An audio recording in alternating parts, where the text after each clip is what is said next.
On a brisk September morning in 1066, the lush fields of Yorkshire were destined to witness the conclusion of an age. We Here, march south beneath now. under the radiant English sky, warriors from beyond the North Sea collided with the shield walls of England in a confrontation so intense, so unforeseen, that it obliterated a Viking aspiration of domination in just one day. This was more than a mere struggle for territory.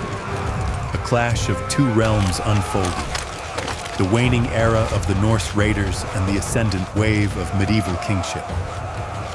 The sea in September lay tranquil, yet the horizon was far from vacant. From the shrouded embrace of the gray morning mist, a forest of sails emerged, ethereal figures obscuring the sun's warm glow. At their prows loomed the intricately carved creatures of Norse lore, fierce dragons, sinuous serpents, and raven-headed figureheads that appeared to gaze upon the shore with an insatiable hunger. This was not just an ordinary raid. This was an incursion. At the forefront of the fleet was Harald Sigurdsson Hardrada, the King of Norway. His banner, the Land Waster, fluttering gracefully in the breeze. It was a standard that had soared above the tumult of battlefields, from the storied city of Constantinople to the winding rivers of Russia. For Hardrada was more than just a king. He was a fighter shaped by flames, a man who had once stood among the ranks of the Byzantine Varangian Guard, returning with a fortune in gold and a mind sharpened by decades of battle. His companion rested alongside him in yet another elongated vessel. Tostig, the exiled Earl of Northumbria, stands as the younger brother to Harold, the King of England. Tostig's eyes blazed not with allegiance to Norway, but with the icy flame of personal vengeance. Exiled by his kin, spurned by his sibling, he discovered in Hardrada's mission the ideal channel for his animosity. The fleet consisted of over 300 longships, with some estimates suggesting it was closer to 350, transporting around 8,000 men. Warriors clad in mail and leather, archers equipped with bundles of arrows, and housecar warriors brandishing the formidable Dine axe. The oars plunged into the sea with flawless harmony, their cadence resonating like a battle drum across the undulating waves. They glided into the River Humber with an effortless grace, merging into England's flowing veins as though it were their natural habitat. Villages by the riverside were engulfed in flames. Smoke spiraled upward, darkening the atmosphere as the Norsemen advanced deeper into the land. Their initial real challenge presented itself at Fulford Gate on September 20th. In this moment, two figures emerged from the shadows of history, Edwin of Mercia and Morar of Northumbria, striving to impede their relentless progress.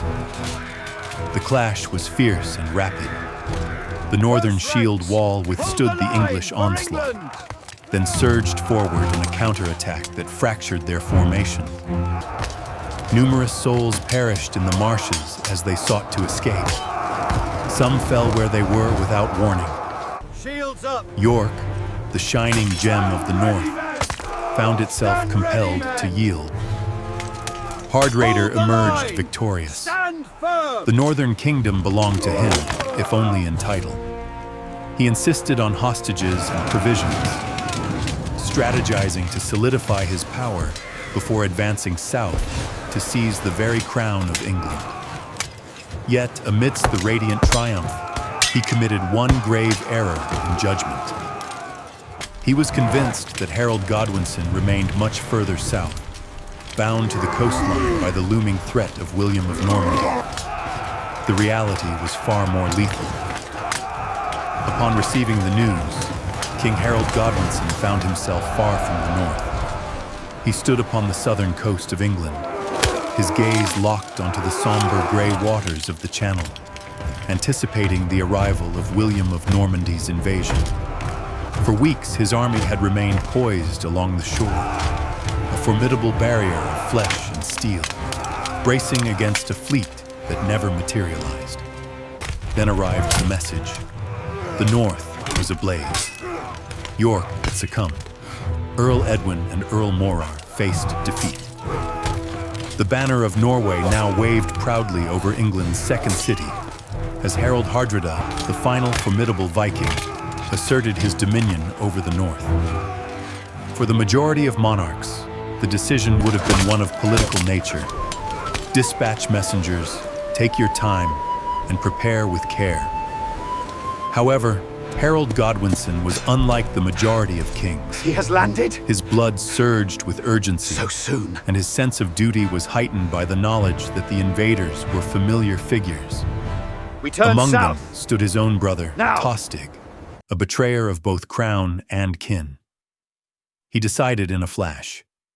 He would advance to the north, and he would do so without delay.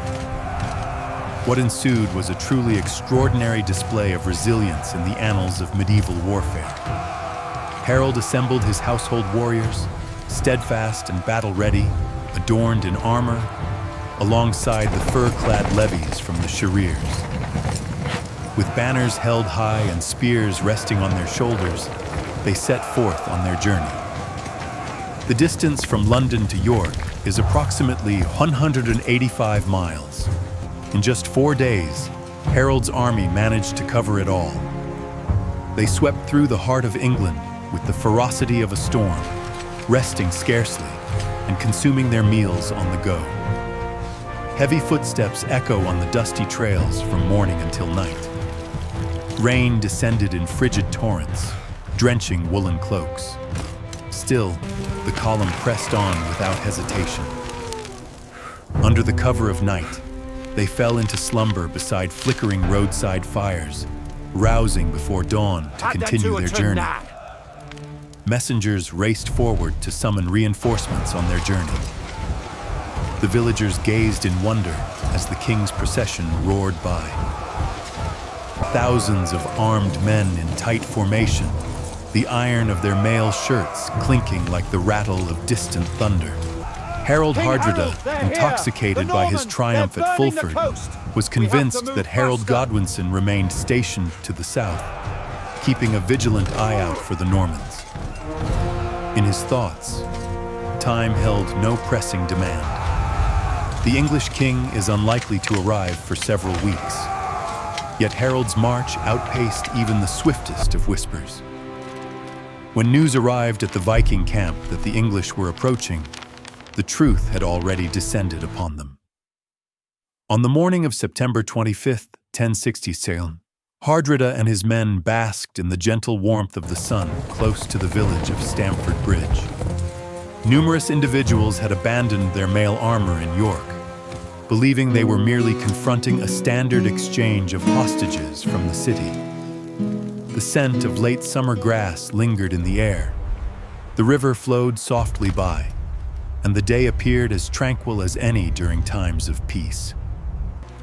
In the distance, a dust cloud began to rise, forming a significant smudge against the horizon. The ground quaked beneath the cadence of advancing boots and the thunder of galloping hooves. It was not the breeze, it was Harold. On that day, the Vikings were caught off guard, unprepared for a battle. The sun radiated warmth, the grass stood tall, and the air was thick with the languid tranquility of late September. Harold Hardrada's warriors relaxed by the banks of the river Derwent, some busy repairing their equipment, others engaged in games of chance, many unencumbered by armor. Stand down. Their mail shirts, thick and oppressive under the sun's glare, remained in York alongside the ships. Suddenly, there was a sound. Initially, it was a subtle vibration, a pulse beneath the ground. Yet it escalated into the undeniable roar of What news marching from the feet south? and galloping Speak horses. quickly. A Viking scout William of raced from the Normandy has made horizon, his arrival. his voice slicing through the tranquility like a sharp blade. The English have arrived. A wave of fear swept across the Norse camp. Warriors rushed to seize their shields and axes. Harold Hardrada's voice thundered with authority as warriors surged toward the slender wooden bridge that arched over the river. They required some time. It's time to gather and organize. It is time for the reinforcements to make their way back from York. A man purchased them during that time.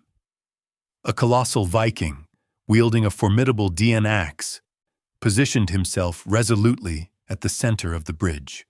He stood solitary against the advancing English vanguard. Time and time again, the English warriors surged forward, and time again, his axe ascended and descended, cleaving through shields and skulls. It is said that he stood firm on the bridge for almost an hour, his unwavering strength and bravery granting invaluable time to his fellow soldiers. It was not sheer strength that brought his resistance to a close, but rather cleverness. An English soldier stealthily approached beneath the bridge and drove a spear upward, bringing the solitary defender to his end. As the bridge lay clear, Harold's forces surged forward. The line of Vikings was still taking shape on the distant shore, a tapestry of fighters, some clad in armor, while others stood bare-chested against the unexpected warmth. Yet the Norsemen stood as seasoned warriors, their shield wall ascending like a formidable iron tide. The initial clash resonated like a clap of thunder. Spears splintered, swords gleamed, and warriors struggled in the throng, sliding on the slick, crimson-stained grass. Hardrada, a formidable presence, stood at the forefront of the battle, his blue cloak billowing as he dispatched enemies with powerful, sweeping strikes of his sword. The conflict endured for hours beneath the scorching sun. In a moment that would resonate through the annals of time, Harold Hardrada launched himself into a fierce charge. An English arrow discovered the vulnerability in his armor, striking true to pierce his throat. He tumbled, grasping the land-waster banner, the majestic raven of Norway, descending toward the earth. Harold, in a gesture of compassion, called out to his brother, "You can reclaim your lands once more. I shall grant you forgiveness. Stand down." Tostig's response was one of bold defiance. The battle raged on. Before long, Tostig also fell, slain amidst the tumult of combat. The Norse line disintegrated. A multitude of Vikings shattered their ranks and raced toward the vessels at Rickel, only to be relentlessly pursued by English cavalry.